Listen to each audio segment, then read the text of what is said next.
മകള് കോടീശ്വരനായ അംറുബ്നു വഹബ് പറയുകയാണ്, എന്റെ പൊന്നുമോളെ കെട്ടിച്ചു കൊടുക്കാൻ ഞാൻ തയ്യാറാണ് നബിയേ.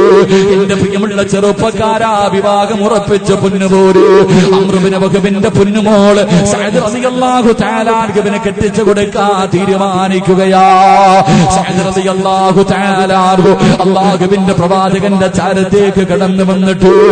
അവിടുന്ന് പറയുന്നു, യാ റസൂലല്ലാഹ്,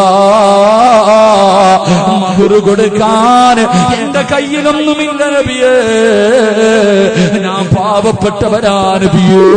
വിവാഹം കഴിക്കണമെങ്കിൽ മഹ്റ് കൊടുക്കണമല്ലോ നബിയേ, എന്റെ കയ്യിലൊന്നുമില്ല എന്ന് പറയുമ്പോ അല്ലാഹുവിന്റെ പ്രവാചകൻ അവിടെ നിന്ന് പറയുകയാണ്, മഹാനായ സയ്യിദുനാ ഉസ്മാൻ ഇബ്നു അഫ്ഫാൻ,